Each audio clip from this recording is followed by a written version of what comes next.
Guys.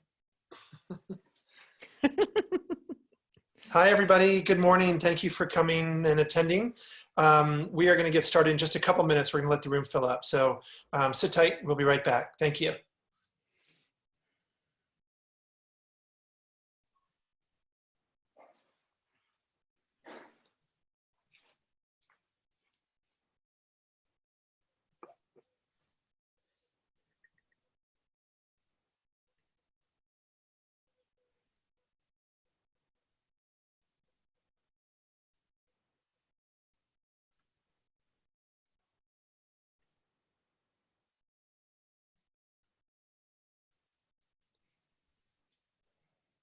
Good morning, everybody. Thank you for joining us. We're going to get started in just about a minute or two. We're just going to let the room fill up and we'll be right back. Thanks for your patience.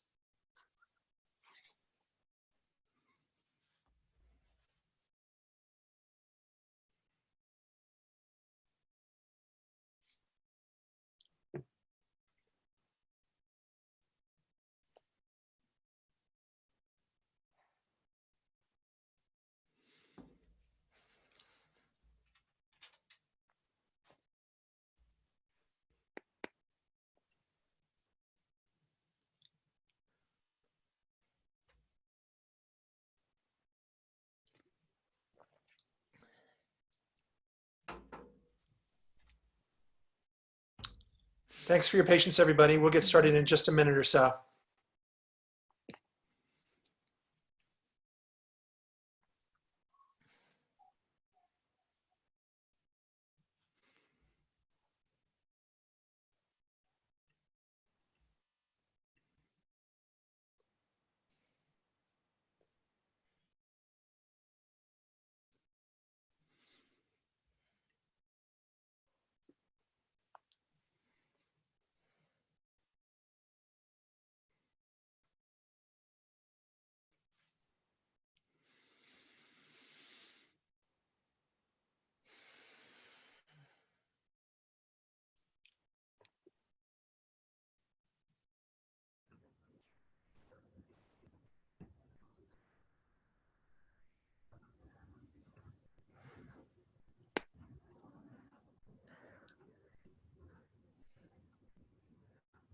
Okay, I think we can get this thing started. Hi, everybody. Thank you for joining today. My name is Colleen Nipko, and I'm the Director of Marketing and Communications at SIA, your association to help the winter outdoor industry thrive. We are hosting Town Hall Thursdays while we are safe at home in an effort to keep you informed, answer your questions, and to keep the Snowsports community engaged. At SIA, we firmly believe that opening the lines of communication and collaboration will be key to navigating these challenging times. Our goal with these town halls is to provide a forum for cooperation, sharing best practices and ideas, as well as answer your questions. In addition, we've launched the SIA COVID Industry Hub on our website for the most up-to-date resources and tools. You can find it at snowsports.org/COVID Hub. This page is updated frequently, so please check back often. You can also find the winter community on our Facebook group, which is accessible from the Industry Hub. This is a communication point for all of us to trade ideas and best practices, as well as to ask and answer questions. Today's town hall, the top 3 actions you must implement in your business to successfully serve and sell to the evolving consumer, is the 8th in our series, and this one is being hosted by our friend Kristin Carpenter. Many of you know Kristin, CEO and founder of Verde Brand Communications.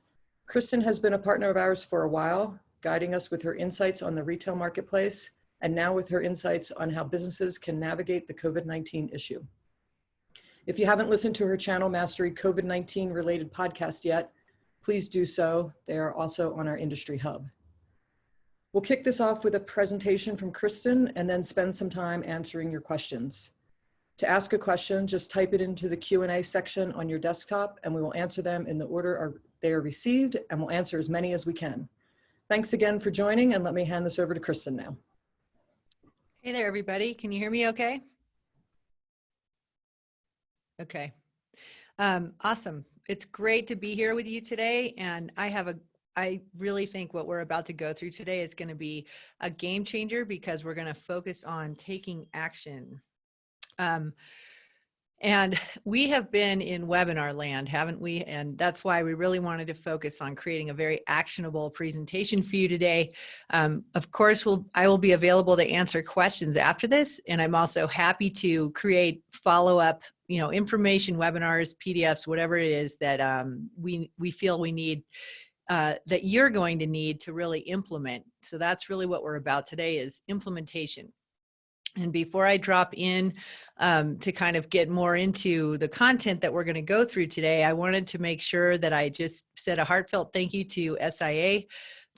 They are just doing an incredible job, I think, leading their membership, listening to their membership, and guiding their membership through a very tumultuous time, but also really keeping the opportunity at hand. And of course, we have incredible empathy and compassion for each other, both in the community, and I know SIA does for its membership, but at the same time, by supporting evolution in a strong way, we're going to be positioned to transact more quickly and in a more authentic way with our target consumers as they continue to evolve through this crisis. And that is incredibly, incredibly important, because that's where the opportunity is. So we're going to try and switch gears from consumption of webinars to actual implementation today. And I am here to support whatever that looks like after we get through this. This is a little bit of a new strategy, but I think it's definitely the right way to go. And it's something that I think everybody's hungry for. So with that, I have somebody advancing my slides today. So if you hear me say next, it's because we need to change the slide. So we can go on to the next slide, please. Thanks. All right. So again, I know that you're here today because, well, actually, let's go back even before COVID. Many of you on this webinar today have been actually really wanting to implement more change in your specialty business, even prior to this pandemic and recession. And I know you are the people who are the change makers and the aspirational change makers, because you're showing up to this webinar today. It's not just because we know we have to change due to the pandemic. It is because you've actually wanted to change. You're wired to expand. You want to serve more people. It feels good to do that, not only from a business success standpoint, from taking care of your team, everything else, being a more, creating a contribution through the community that you love and why you're in this in the first place. But you're also one of those people who really knows that you can affect change. The problem is we've kind of gotten into a little bit of and this is really human, we've gotten into very legacy patterns of ways of doing things. And ultimately the opportunity of the pandemic and the recession is all of that is kind of up in the air right now. Every single part of the ecosystem is up in the air, meaning every part of it, every person along the way is changing. And I feel like that is the opportunity for us, because for those of us who have actually wanted to see change happen, we actually haven't been able to make change happen. There are many reasons for that, but I know that it's something that you've been driven to do. So some of the obstacles that you may have been experiencing prior to COVID would be maybe people within the organization who are almost gatekeeping revenue from a main channel, for example. They're doing a great job. They're creating revenue and kind of following the playbook that's always been followed. But now if that was tied to brick and mortar or wholesale, we know what the story is there. Obviously, we have to evolve. And we get into a little bit more detail on that throughout this webinar today. But I just want to say, ultimately, we have the opportunity to affect the change we've wanted to see for a while. And one of the most important things we can do is start by understanding the continued evolution of the consumer. One of the things that SIA will be doing going forward every Thursday in its newsletter is providing a bit of like a dashboard snapshot of consumer behavior and how that is relevant to the specialty consumer. I think it's going to be a very valuable short insight that you'll get every week as a member of SIA. So I always feel like the quote from Albert Einstein is important. We do the same thing again and again, aspirationally wanting change, but we keep doing the same thing again and again. And that might be because of our organization, people, legacy business practices, whatever. All of a sudden, we want to see change. We're not seeing it.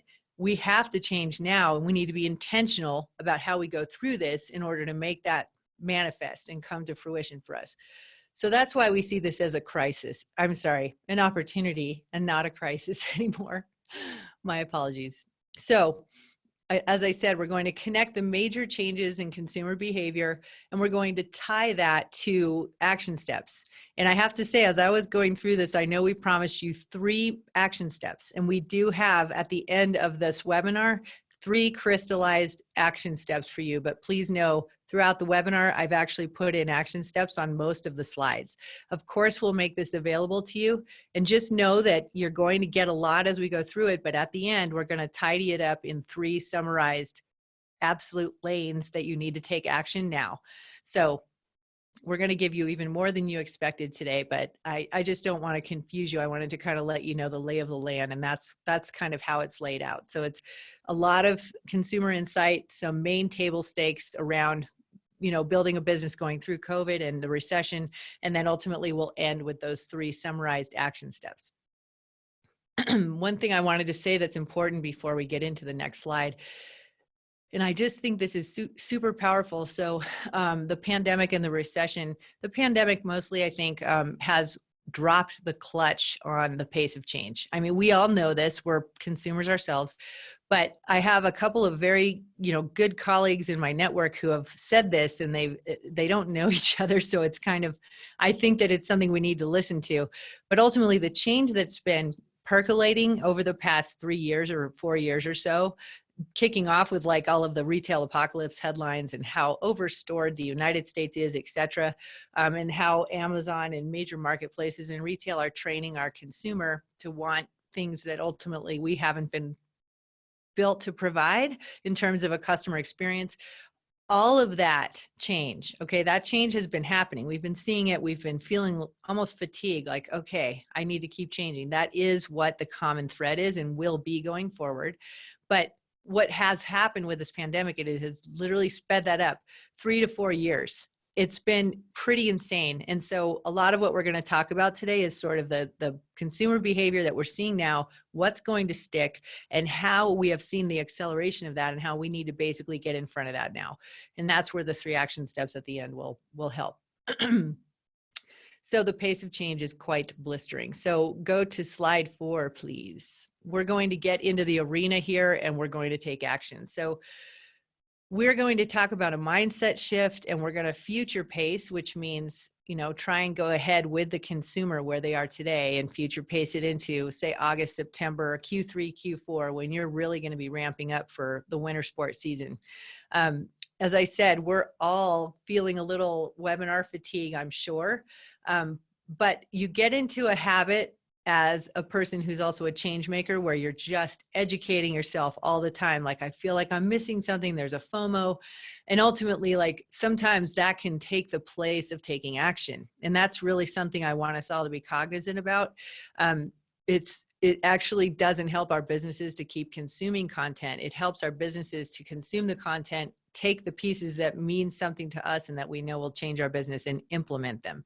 And it doesn't have to be perfect. We just have to make forward progress. And forward progress to us now, at this point in this journey, is about taking action. So going forward, that's what we're going to be doing here today. All right, so looking at slide 5, we're going to get right into it. Obviously, we know our consumer is tethered to their browser, as I have said on most of the town halls that I've had the honor to panel, chair, etc. But we want to basically up-level our online presence to ensure that we are discoverable and sticky, and we're going to get into that, for today's consumer. So digitize, that is the thread. I'm going to start by quoting the revered Matt Powell of NPD. Matt has spent an entire career in our markets. And he actually was the very first guest on the Channel Mastery podcast 3 years ago, which I was super fired up about and very nervous about. He was very, very friendly and helpful, however, but Matt is somebody we all look up to. He has been a journalist. He's worked in-house at multiple different types of retailers. He's worked at brands, and now he's literally looking at a suite of data that is super important to us. Very well respected industry analysis. And in his most recent newsletter and blog post, which many of you might have read and we're going to make actionable today, is that e-commerce has been a lifeline for many brands and retailers through the COVID-19 pandemic. More and more consumers are shopping online, and for products they likely would never have bought pre-pandemic. He goes on to say, We can expect consumers to continue moving online as we ease our way out of the crisis. Now is the time for brands and retailers to double down on their online business. Digital first must be the mantra of retail now, and I know he means brands and retail. Don't rest on your laurels. There is always room for improvement. Make your website the best it can be. So he's absolutely right. But I actually read that and was like, tell me how, Matt. And that's what we're going to get into today. Very, very astute from Matt Powell. He's absolutely right, because that's where our audience is today. And now looking at that, some of us have done a great job building a community and serving them through a local retail shop or a chain of small local retail specialty shops.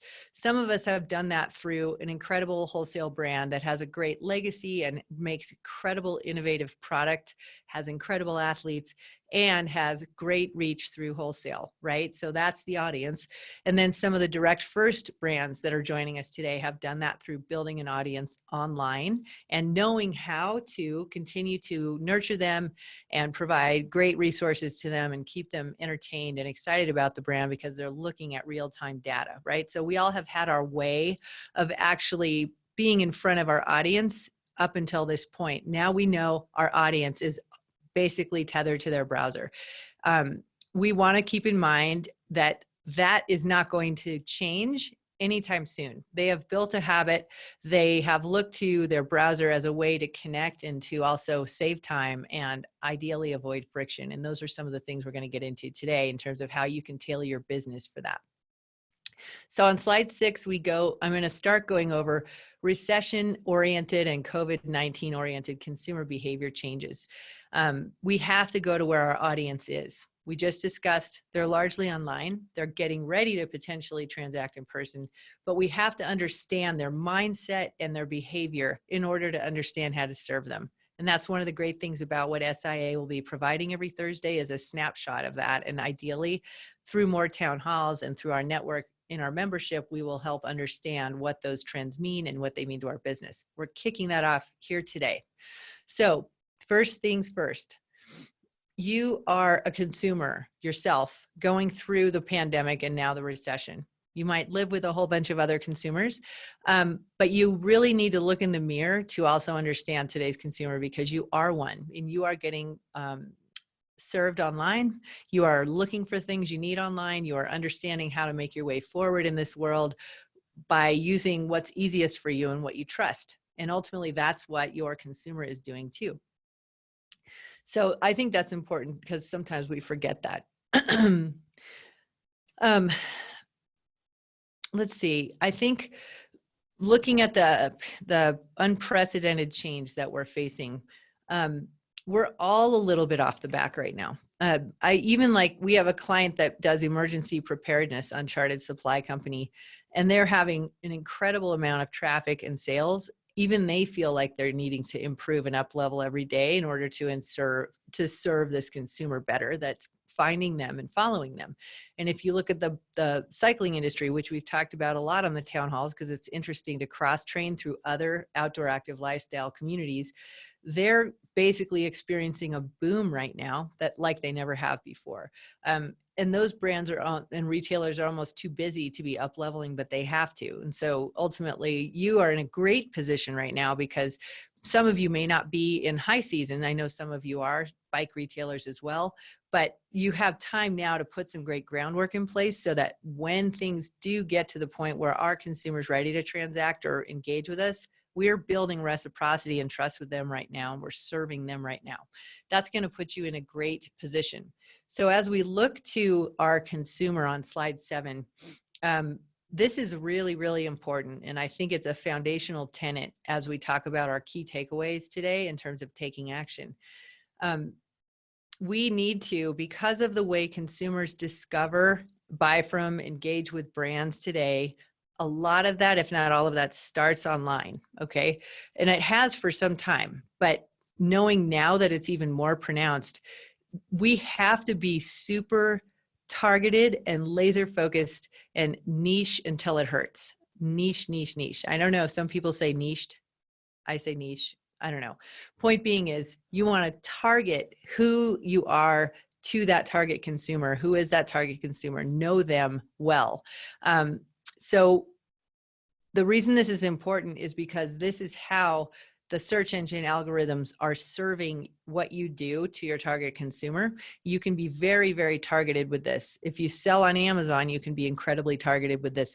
All of the ways that people are researching on search engines, including YouTube, has to do with basically discovering exactly the right content or product that they're looking for and then serving them up. You might also like this. I mean, we're seeing this as consumers ourselves, right? So it's really, really important that no matter what you do going forward, you stop now and you really gut check. Am I trying to be remarkable to everybody, or am I really being disciplined about being remarkable to my absolute target consumer? Because ultimately that's where you have to start today in order to make the most impact, sales, and emotional connection with your target consumer, which comprises your brand community or retail community. So as we've seen, like, people are evolving what direct-to-consumer means to them. So a legacy wholesale brand may have thought direct-to-consumer is how I sell from my website. Okay, it's actually about the experience that you create for the consumer. It's a bigger definition today, and it goes along their entire online journey. Direct first brands may have viewed that completely through a digital lens and not thought about maybe physical touch points or, different facets of engagement that are going to be important going forward. And all of that needs to change. It's not about going to the consumer through a channel. The consumer is the channel today. And what I mean by that is a retail environment or the way that you're reaching people online is a means to reach the consumer. What you want to think about is developing that tight connection and that understanding and empathy for your one target consumer. Okay, that is where you have to kind of pull back in and start today. And if you've done a lot of work in that regard, it's important to even revisit that work and look at some of the changes that may have occurred within your target consumer from what's happened with COVID-19 and also the recession. But then think of it this way too. If you're a brand that's really pivoted into creating PPE instead of manufacturing product, you might also want to look at a new target consumer in addition to maybe another small group of target consumers that are really tied to your brand's DNA. So there is, I think, if it's important now to take the time to revisit exactly who am I serving and understand them from both a consumer psychology and behavior standpoint in light of everything that's happening, but also how your brand or your retail environment serves them in a way that they can't get anywhere else. Okay, those are two really important things in terms of discoverability and differentiation that really need to remain top of mind right now, because the consumer has the ability to be very targeted in their search.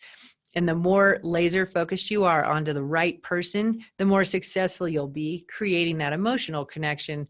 And ultimately, people who don't want to join up with your brand, that's okay too.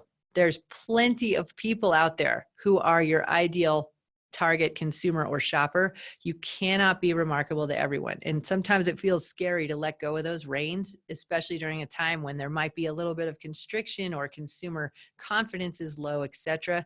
But trust me, the more you can serve the right person in a way that really lights them up, the more successful you will be, and the more they will recruit in other people just like them. So that is a very important first step. So niche until it hurts, as we like to say.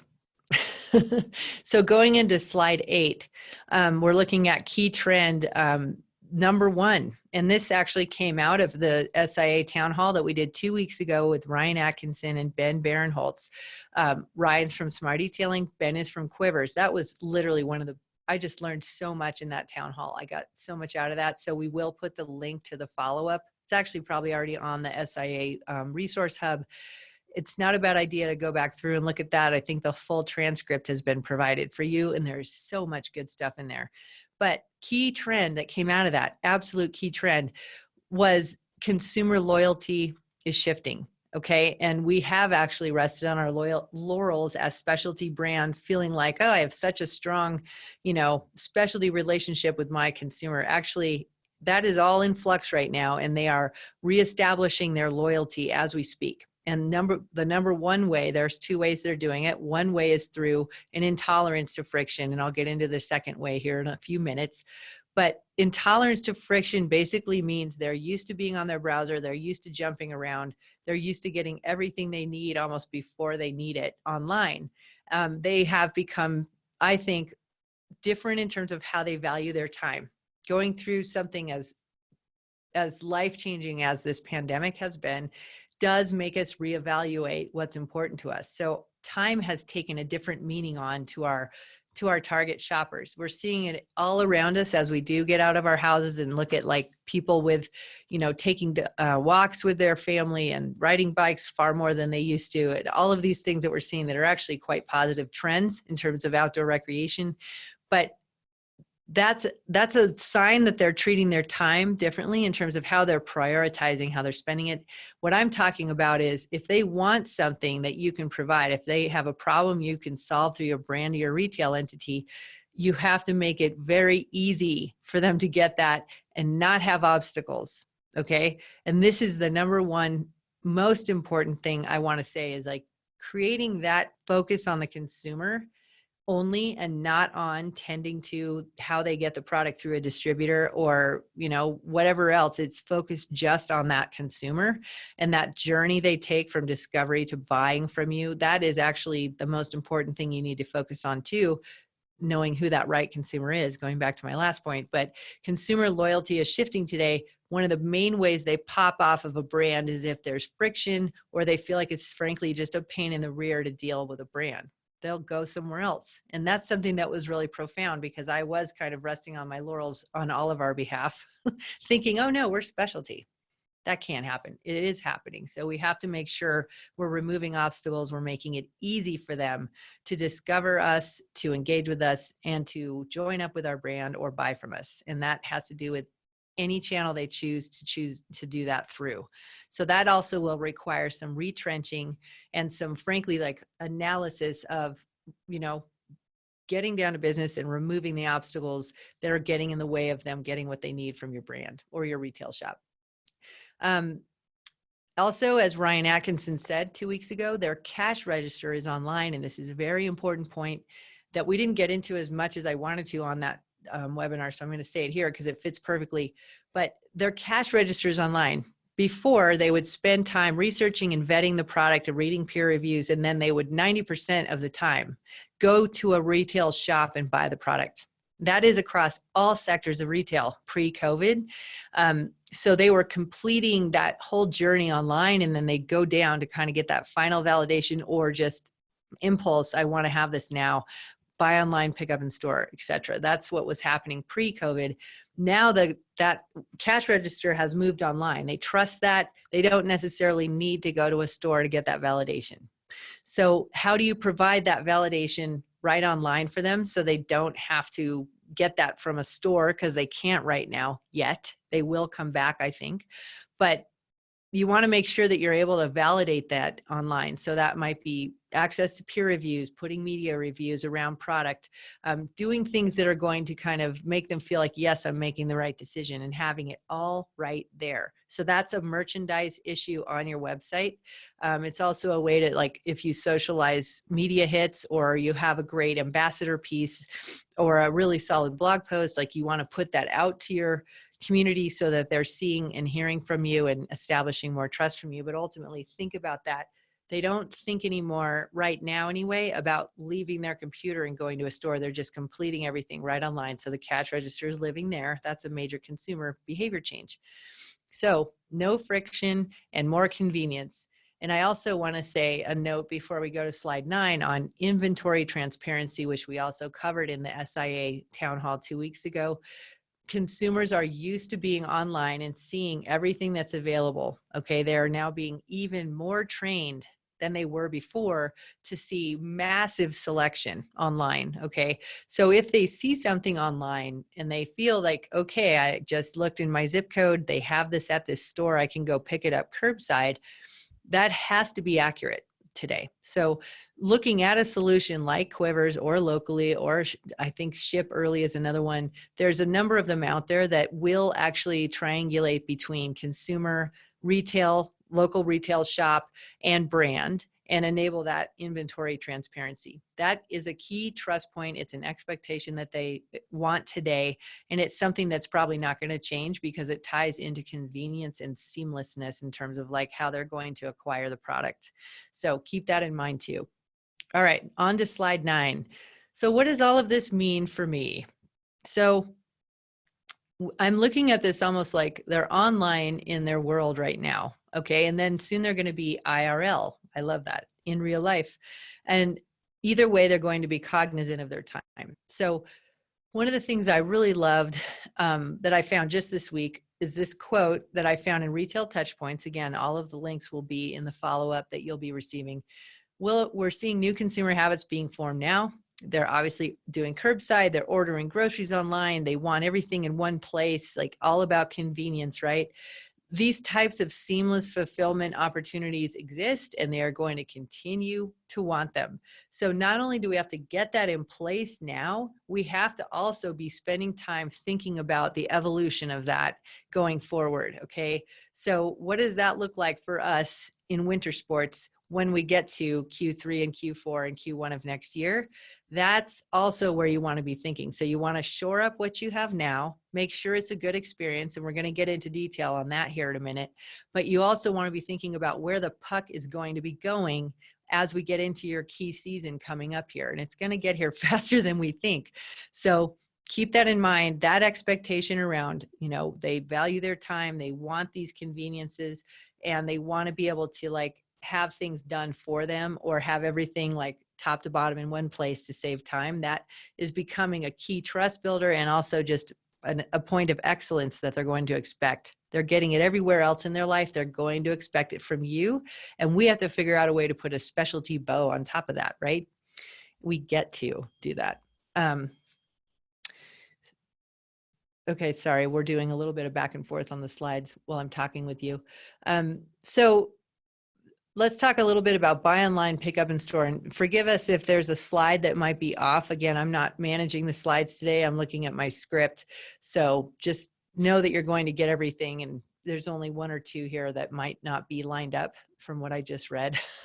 So my apologies on that. But to go back to the training, the systems and processes today that you put in place around buy online, pick up in store, or buy online, return in store, curbside, right? We need to do a great job with that. And that goes back to the bow that I was just talking about. We have to factor in surprising and delighting our customers because they're not just picking up paper towels and toilet paper from us. That's convenient. The same way Amazon has been convenient as almost like a vending machine option online. I put in my money. I trust I'm going to get what I want delivered to my house. They've trained us for that. And now that's a very successful marketplace because of that training. Now we have to think about, well, how do we differentiate from that? How do we give the consumer that little extra specialty nudge that's going to make them really love what just happened? Okay. And a lot of us are right at the beginning part of this. You might be working, to basically say like, okay, go to our website, pick out what you want, call us, we'll be a personal shopper. One of the other things you can do, you can maybe start with as a retail entity, is doing appointments. So you're taking appointments with some of your customers who might have something coming up that they're shopping for. They, go through the process of coming into your store safely. I'm sure that you're creating that right now, whether you're a brand or a retailer, and you walk them through the process almost like as a concierge to like give them what they need as you're pulling this system together. That gives you the opportunity to listen and learn, to serve, to be, memorable, get to know your consumer as they're going through this crisis. Like you're kind of getting in their head, you're working with them on something and you're learning how to serve them. So that's something to consider if you're a retailer, is trying to do appointments. And I also would acknowledge, like, if they're on your website and you're encouraging them to do this, make sure you have some solutions in place on your website that enable them to set an appointment on time, get a confirmation.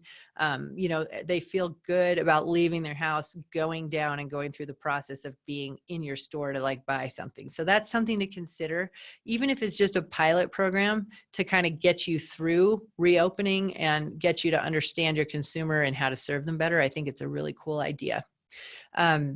Okay, So I also wanted to remind you that we put out a 5-point checklist after the town hall 2 weeks ago that basically talks about the 5 ways you can be remarkable building process with curbside pickup. So we'll put that back in the resources for this town hall as well, but know that we have a little bit of a guideline there, and we're happy to offer more if you let us know you need more on that. So we're now on slide 9, online versus in real life. So coming through COVID-19, as I said, the average specialty brand in our space, and this is legacy wholesale specialty brand, had about 90% of all sales happen within brick and mortar retail. That was true across all retail sectors. And obviously we talked about the consumer behavior that happened before that and during that time and then after. So like we kind of understand that, and it was our go-to model. Obviously now we have massive change happening in terms of how they're actually acquiring the product. As I think I've talked about before, but we have a current statistic. So Rich Hill, who is the president of the Grassroots Outdoor Alliance, fantastic leader, his group is anticipating year-over-year sales for Grassroots Outdoor Alliance retailers to be down about 70% year over year. That doesn't mean it's going to be that way all year, but that's kind of where we are now. And I'm putting that out there so you can see, wow, if I had 90% of my sales happening in my wholesale partners, I might need to be looking at more like 40% and 60% coming from somewhere else, right? And that goes back to what Matt Powell was saying around like digitize and focus on where your consumer is. And that's what we want to set you up to do today. So looking at accelerated changes that have happened, we're now on slide 10 with brick and mortar. Obviously, we've seen major consumer events in our spaces. And one example of many is Sea Otter being canceled, right? That's a consumer launch event that happens in April, and a lot of brands in cycling really rely on that to introduce their new products, especially as Interbike went away. It kind of kicked off the season. It doesn't exist anymore. Spring 20 orders, we've seen cancellations or delays. We've seen a lot of constriction and frankly, like lack of direction for a very like obvious reasons with spring 21 and even fall 21, right? It's very hard to manage what's happening today in a store or in an assortment with wholesale and also be trying to sell in a new a new collection. Sales meetings are held virtually or on hold. Buyer groups, regional rep shows canceled. They're still communicating as best they can, but all of that has been canceled. And then the launch and sell-in, as I said, faces compromises for spring and fall 21. And all of these are things that are part of wholesale, and they're part of what got us to the point we are now. We've been very focused and built a ton of systems and process and focus around this 90% of our sales, right? It is literally our distribution in our minds in the old playbook. It's all go to market. And now we need to switch to go to consumer. The consumer is online all the time. The consumer is going to be expecting far more than twice a year or once a year product launches. They want to see innovation, entertainment, mission, vision, values, and ethics. Like there's so much we can put in front of them from a content standpoint. And that is a key takeaway that we're going to hit as we condense into the 3 steps. I'm going to talk about how to address this and where you are now and the steps you can take. So keep in mind what we're switching to is going from the how and the what, all the sales meetings, the launches for, product to reps, to wholesalers. We're going to the why now. So come with me. We are going to reach, engage, and sell to today's consumer emotionally and try and win their attention online. Okay. Because that's what we need to do to shore up our businesses and move through this in a remarkable way. So content is your best salesperson, and we're going to go to the very most important thing that you need to capture for your consumer to see right now in specialty, and that is mission, vision, values, and ethics. So specialty brands, thankfully, can hold a deeper and a meaningful connection with their consumers. This definitely starts online and has for some time, but it is more pronounced now that we digitize that. Our consumers use our products and services for their most sacred times in their lives. Thank goodness, right? They make their best memories with our products. They want to enroll in our brands. They want to be part of our communities. They want that from us. They want to belong. We are part of their identities. And as with COVID, we are seeing this crystallize far more even than we did before. So I wanted to just point out two things. For the first time since 1970, we're experiencing an incredible bike boom, which we've been talking a lot about on these town halls.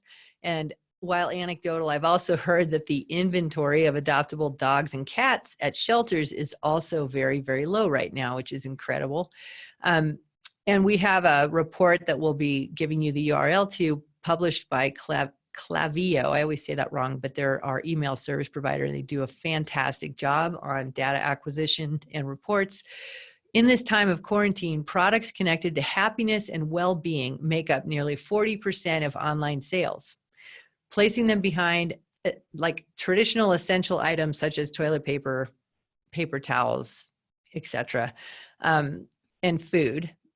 Those are like essentials. I need those to survive.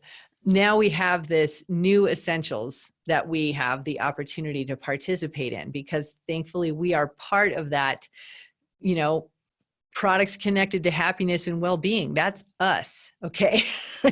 That is a great position to be in. So what is it that you can do to take action on that right now? You need to look at what you own online. Okay. So that's your website. Number one.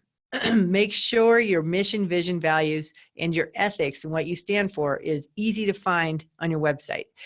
For the past couple of years, you've probably seen this on some of your favorite sites. Lululemon, Athleta, you know, there are a number of large brands, Nike, they all have their mission, vision, values, and ethics right there, clearly visible on their website. It's become even part of their core site navigation.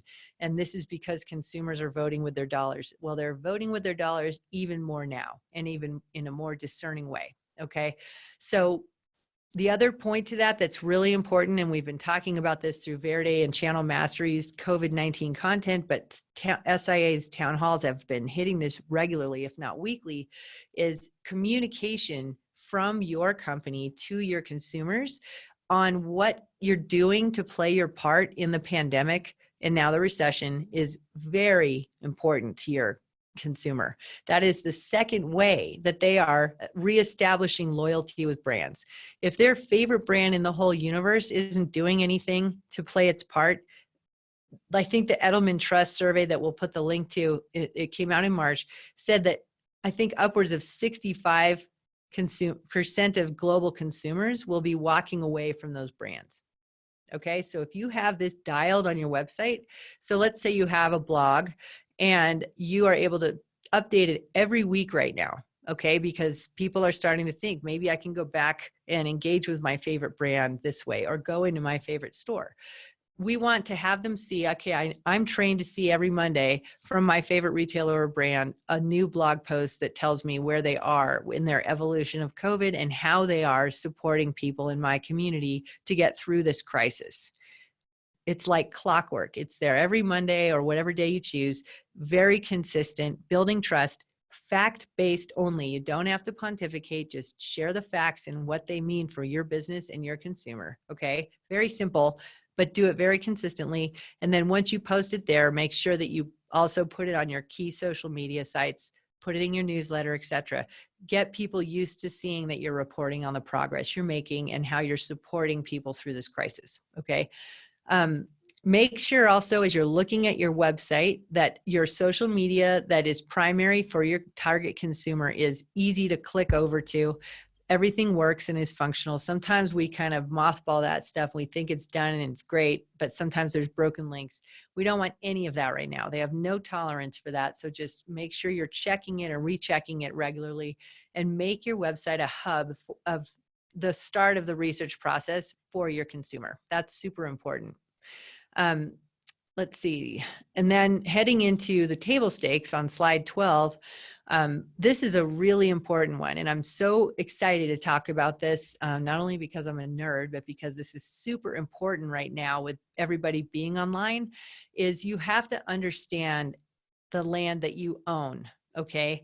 So The experience of emotional connection for a specialty brand is about top tier service. It's about creating trust. It's about giving them reasons to have reverence for your brand or feeling so good about the service they receive from your store, right?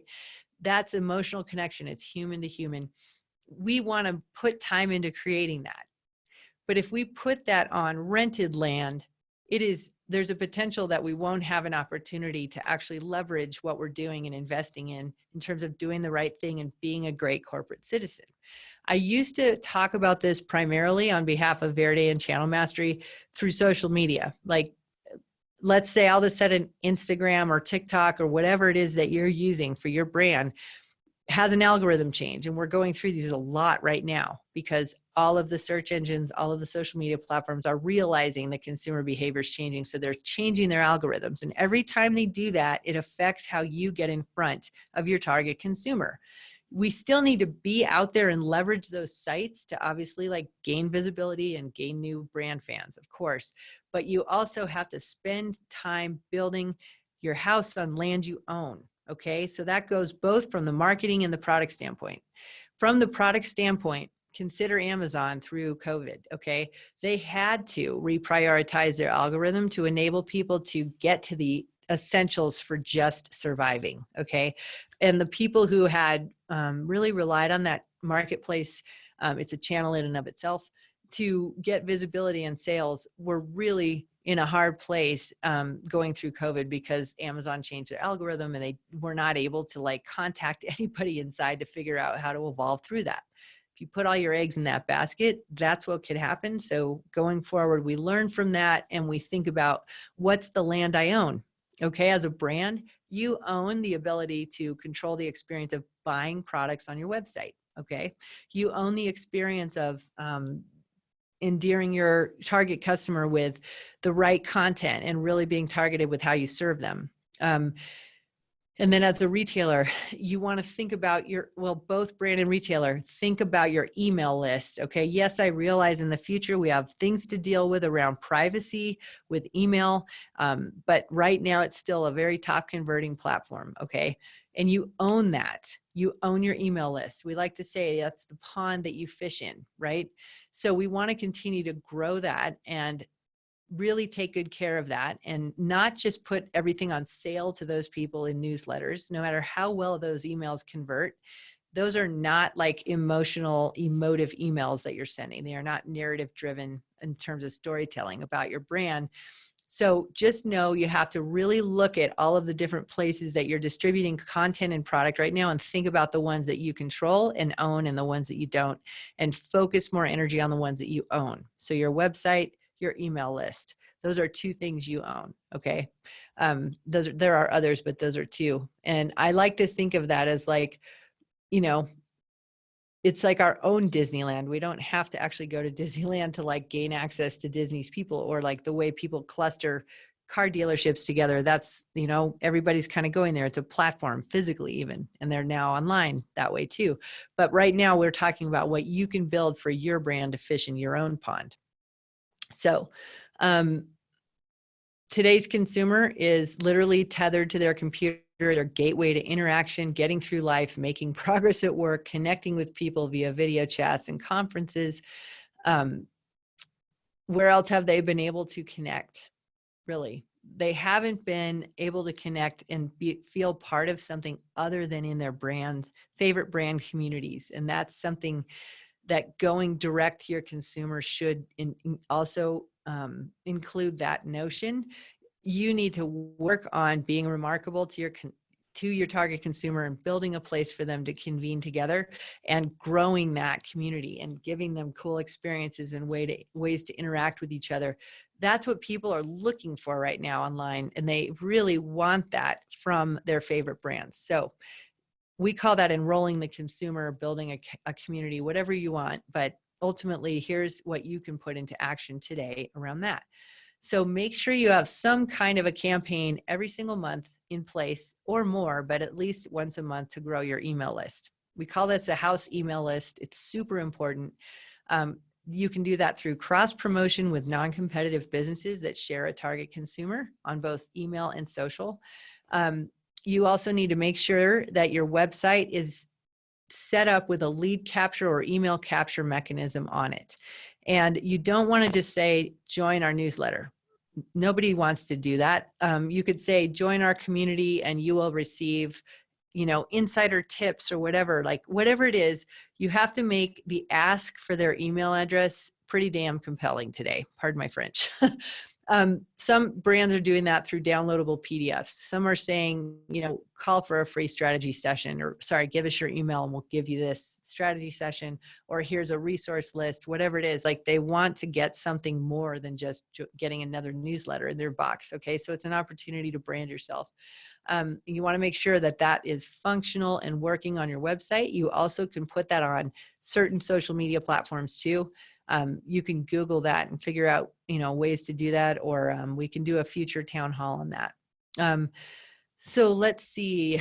Also, once you have them sign up for your email, you want to make sure something happens after that. So if you are using MailChimp, that's a popular one, ConvertKit, etc., email service providers, you want to have an email sequence in there that welcomes them and tells them, here's what you're going to get, and then give it to them in a very consistent way, and use brand narrative. Don't just put your stuff on sale.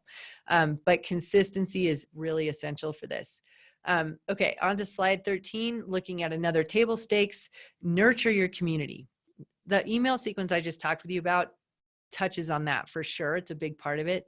One of our favorite books here at Verde, and we'll put the link in the follow-up to this, is Mark Schaefer's Marketing Rebellion, The Most Human Brand Wins. And he talks about how being human to your following and your brand fans is the most important way to continue that emotional connection. You can do that through your writing. It's more important to do through people seeing a person associated with your brand, or people associated with your brand that they can relate with. They literally, like, if they can see it, they can be it. Super, super important.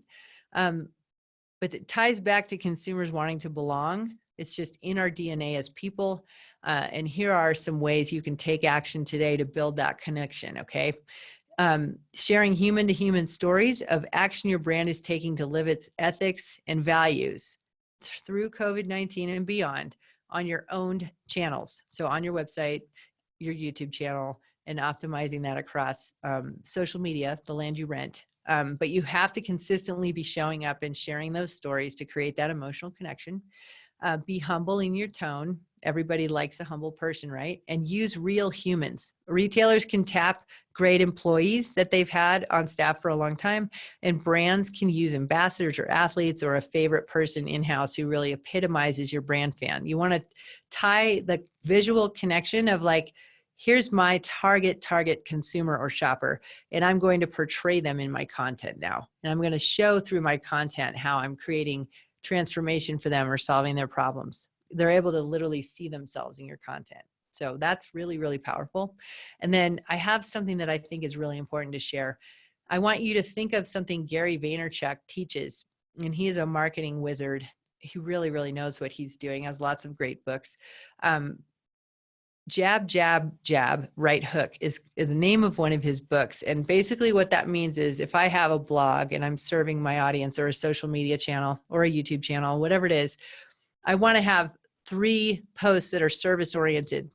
And then I'm okay talking about my business. That's not during a pandemic. I would say during a pandemic, serve more. Okay. So it might be like 7 jabs and then 1 light right hook that talks about, hey, we're getting ready to open again, take our survey or whatever.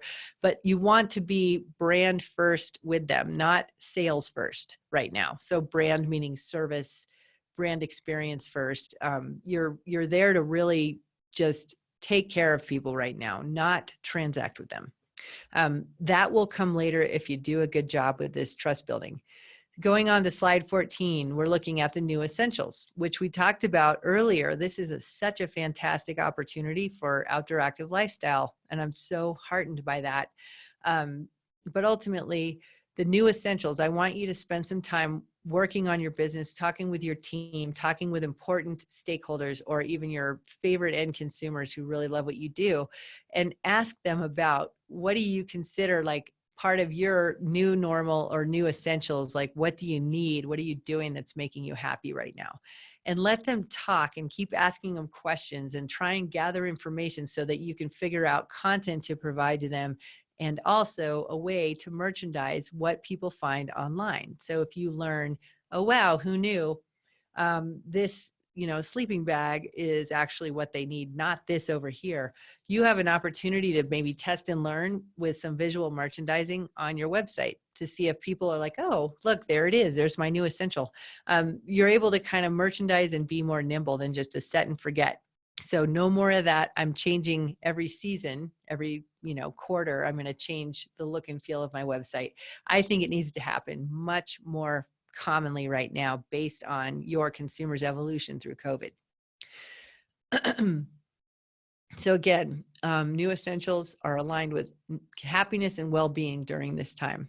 Some of the examples that have been given, and one of them even from a report from Amazon consultant that we'll have, is office supplies, health and fitness, housewares, beauty and cosmetics, pet, home improvement, toys, and hobbies. So really good news for us.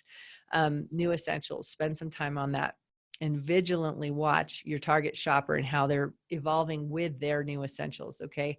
So I mentioned some action steps. I'm going to summarize them quickly here. You want to basically work to discover what your target shopper's new essentials are that overlay with what you provide as a brand or a retailer. You can do this through online surveys. You can research your competitors so you can see what's working for them on social media. What are they doing on Amazon? What is my category doing on Amazon? Like, you can actually learn a lot just by reading the reviews and looking at the positioning on different marketplaces today around your competitive set. You also can look at what's trending on Google and YouTube in terms of search on some key terms that you want to own for your business. Online surveys are important and can do a lot, but the rule of thumb is if you get 25 online surveys back, you won't learn as much as you will from 1 half-hour phone call with one of your target consumers. So I would definitely try and get a few actual phone calls in place, as well as some of these other solutions. Okay, and then take what you learn and merchandise what people find online from your brand. Let's see. Okay, so going into slide 15, I want to provide just a few more trend summaries, the most important trends, and then we're going to finish with the 3 key action steps. So the 4 trend summaries that you really need, so think of them as 4 buckets that you're always looking for and tying your consumer back to as we're going through COVID, is how they're responding to values and ethics, how they're voting with their dollars, how they're liking and sharing the content you're creating on what you're doing as a great corporate citizen today. How are you building trust with them? Are they responding and reacting to your content? And I have this in the action step too, so don't worry. How are you innovating? Innovation can be corporate social responsibility today. It also can be brands. It can be product testing. You're bringing them into your world around innovation. And then convenience and removing friction, which we talked about at length. So slide 16, the top 3 actions, we're going to distill everything into. We've gone through a lot of actions in today's presentation, but I want to make it crystal clear for you to focus on the following 3 things. They are the 3 boulders, okay? You move these boulders and a lot of other things happen in your business. And I just love that analogy. So these are the 3 areas of focus you really need to be working on month over month in your business. Number 1, going to slide 17, is digitize. Obviously, we go back to what Matt Powell said early on, make your website the best it can be. From a functionality standpoint, absolutely, yes, you want to do that. And you don't have to hire like a high-priced consultant to do it. Go through it yourself and ask some of your key employees or stakeholders to go through it, and ask them to, or even one of your best customers, right? You want to offer them something for their time, for sure, if they're not an employee, but getting another set of eyes on the functionality of your website is important. I wouldn't go crazy, maybe like 3 or 5 people, just so you're making sure everything's working right. They're telling you what's missing, etc. As you're looking at up-leveling your site, keep your absolute target consumer right there on this shoulder, and then keep how your brand or shop can serve them in a way that only your brand or shop can on this shoulder. So you have like two lenses you're looking through as you're looking at your site functionality and how to merchandise that in terms of how to engage and endear these people to you. And make sure you're consistently updating your site, even every week at this point. And also, of course, your social media channels. Make sure that the most human facets of your business are visible on all of these owned properties digitally. Okay, so if it's your team, great. Maybe it's the dogs of your company. Maybe it's your team out doing what they love, or maybe it's your team saying, I can't wait to get back out to do what I love, etc. The next key one. So the first one is digitize your owned presence online, your website. That is your storefront. Next slide is email acquisition and marketing. Okay. I have worked in these markets for close to 3 decades, which is crazy. I started when I was 7, by the way. But basically looking at email acquisition and marketing in our specialty markets across all of the industries that Verde serves, I don't think a lot of companies are doing a great job with this, and they have to change that right now. And there are a couple companies that do an exceptional job with this. So one is, if you're familiar with Bulletproof Coffee, Dave Asprey's company, check that out online. He has online e-commerce. He sells into grocery, but what he does really well is he does email acquisition and email marketing, where he does narrative storytelling around his product. And he does it in such a way where you don't feel like you're always being sold to. He's very good at making it resource driven. He's a great example of a new company. They're probably, I guess they're probably 8 years old at this point, actually, but they're relatively new, and they started with omni-channel or multi-channel, and they do an exceptional job with brand narrative focused email marketing that talks about their product in a narrative way, kind of builds it into the target consumer's life and tells them all the problems it's going to solve through story. So they do a great job. I see a lot of brands in our space only using their email marketing to put stuff on sale. It's easy to do that because you see like, oh, wow, that was a top converting email. I'm going to keep doing that. I'd say jab, jab, jab, jab, jab, maybe one of those sales emails. But what you do when you basically put a lot of sales through on your email is you train your consumer to expect your brand to always be on sale. You're bringing it down market. You don't want to do that anymore.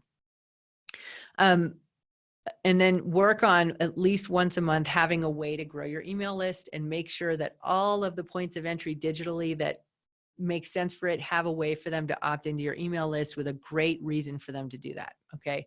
That's super important because that is the pond you're going to be fishing in. We have some clients that we work with who have been forced to go dark just for a number of reasons for a few weeks during the pandemic. One of the things that's kept me awake at night is worrying about how they're not connecting with their consumer and how their pond, if you will, their house list is going to go cold right at the time that they need to warm it up to transact, right? Because consumers are getting to the point where they're like, okay, I have my essentials. Now I have my new essentials. Now what am I going to be looking at next? You want to have a great warm relationship going that isn't just sale driven. Same goes for your social media. Same goes for your site content. But most important is your narrative email marketing. Okay. And then the third leg on the stool, if you will, the consumer decision journey. You're like, that's not a leg, that's a whole movie. And you're right, but we're going to focus on one word, your funnel. Okay. That word can elicit terror and excitement depending on who you're talking to. And so basically we're going to look at it in a very simplistic way. Your consumer discovers you online and they have a journey they go through just as they did pre-COVID. Okay. They have a journey that they go to from discovery to nurturing to engagement to I'm going to do something, whether I join your list or maybe buy from you, and then I'm going to go back around and go through that again. Okay. That's basically your funnel. And I'm going to make it super simple right now so that you can kind of do a little bit of diagnostics on your own consumer decision journey funnel. It exists probably, and if it doesn't, you need to make one, and this will help you do that. But ultimately, it's about committing to being intentional with how you guide them through that journey. Okay. That every point you can build trust along that way. Every point can be branded in specialty if you take the time to invest in making it that way. Plus, you can see how they're reacting and responding to your content, which is super helpful in becoming a more consumer-focused brand. Think of it in 3 steps: curiosity, enlightenment, and commitment. And I'm going to throw in a 4th one, review. But curiosity, enlightenment, and commitment really comprise the key tenets of your funnel. So curiosity involves broader searches using, Amazon, YouTube, Google, maybe not in that order, but Google and YouTube being the first 2. Amazon is a very important search engine. They're online and they're looking to have their problem solved. Ideally, they find your website. It has what they need on there. It might even have public relations reviews or media reviews or peer reviews, but they're able to find all of that pretty easily. That's the curiosity process. That's in the old school way, the top of the funnel. We now see it as a circle that just keeps going, okay? That's the point of entry. Then there's enlightenment. I also think of this as entertainment, but enlightenment is, okay, how can I be remarkable to them so that they will consider giving me their email or joining my brand in some way or buying from me, right? This is where you're dating. You're not married yet, you're dating, and content is how you date them, okay? So you want to make sure that you go through all of the things that we've shared in this webinar and you have a consistent presence that's building trust, that's bringing value, and it's always being updated, okay? And not always like every minute of every day, but regularly enough to be fresh, okay? And something you can commit to. So it doesn't have to be every day, but I would definitely make sure it's at least once a week, okay? And then that ultimately will get email acquisition strategies in place, kick off your email marketing, and encourage engagement with your owned properties, the content on there. So that's the enlightenment or entertainment or dating phase. And then there's the commitment phase. They join your list or they buy from you. Okay, so you have to make that very clear call to action. Join our community. Here's what you'll get. Or maybe they're review, research, I'm ready to buy. Either way, like the commitment is also part of this funnel, so that before, during, and after, just like a story, right? This is the like during, they're buying from you. And then the after is kind of they kick back into the whole process again. And then I always advocate strongly for review because you can see what's working and what isn't in your content marketing. Going forward, I think it's going to be more important than ever to have somebody within your organization closely monitoring how people are consuming and reacting to and sharing your content so that you can report back to your organizational peers on the leadership team and tell them, here's what our consumers doing with our content. This worked great, this didn't. You're always educating yourself in that way. You can do this free by looking at your website analytics. Social media always have stats built in, the capability to research and review, as well as email service providers. So those are 3 key ways that are free that you can report back in and build a dashboard to do that. So in conclusion, success today is about orchestration, serving your consumer and being laser focused on exactly that archetype consumer or shopper. That is what digital excellence is about. It means knowing who you serve and knowing them intimately. It means niching until it hurts.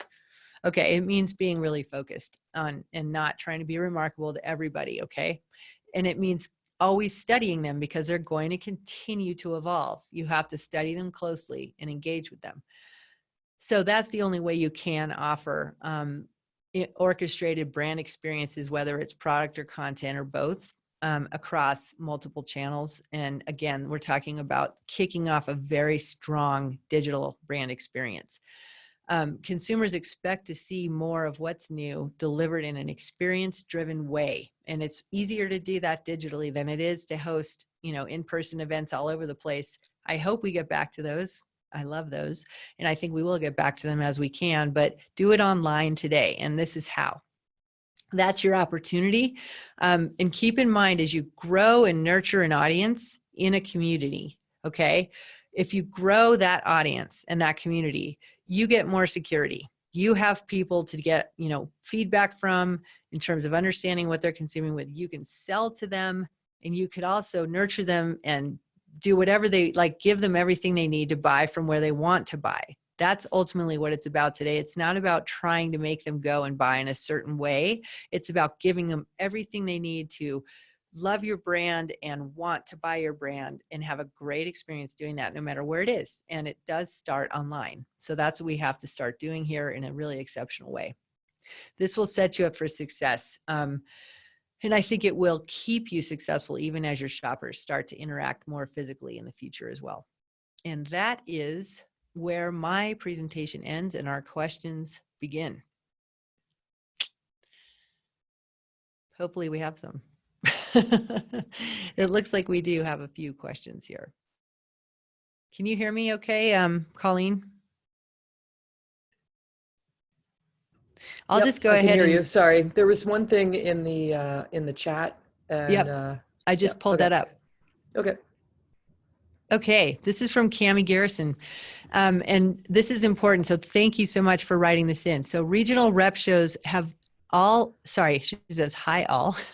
Regional rep shows have not been officially canceled at this time. Thank you for pointing that out. I apologize if I conveyed that in a way that was inaccurate. So thank you so much for bringing that up. 360, Adventure Collective, and MRA have postponed until late July and August. WWSRA is still working with reps, retailers, and venues to determine if we can move forward. Tentative dates are on our website. So Cammie, will you type in and give us the website? That would be awesome. And I can go ahead and make that announcement here. Surveys are coming back with about 50% of reps and retailers hoping to move forward with shows, meaning the regional rep shows. That's great. And I know those are super important. We are working with our venues regarding opening timelines. So we'll definitely keep people posted on that. And Cammie, if you can put in the chat the website you'd like me to direct people to, that would be great. Okay, and then Nancy asks if there will be a replay or a recording available. Of course, there will be. I also want to just invite people to ask us to, hey, you went into this, can you go into this more? That's what will inform us to bring some town halls or some additional content to you that's tailored to your business and help you go from exactly where you are to where you need to be. And that's another thing that's really important to say. Start from where you are and just keep making forward progress. It doesn't have to be perfect. In fact, if it fails, that means you're doing the right thing because you're testing and learning new things. So make sure that you are leading with an attitude of forward progress. Doesn't have to look perfect within your organization. So I don't see that we have any other questions, but please feel free to hit the Q&A box if you want to ask anything more at this time. Yeah, it doesn't look like we have any more right now, Colleen. Okay, well, I think that's it for today. Thanks for joining. We hope you found it beneficial. And if you do have any additional questions, feel free to email them to marketing@snowsports.org and we'll be in touch immediately. Yep. And as Kristin said, the recording of today's presentation will be found on the COVID Hub at snowsports.org/COVID Hub by tomorrow. And we'll also send out a follow-up email to all participants tomorrow with some more info and a link to the presentation. And next Tuesday, we're co-hosting a special webinar with WPIC Marketing and Technologies about the China e-commerce accelerator program, where you can learn what it takes to launch and accelerate your brand in the Chinese market. There's a registration link in the First Tracks email that went out today, as well as on the COVID Hub of our website. And again, everyone at SIA is here for you during this tough time. Please lean on us and we'll get through this and become stronger because of it. Thank you, stay healthy, and have a great rest of your day. And thank you, Kristin, for a great presentation. Oh, you're so welcome. Happy to be here. Thank you, everyone.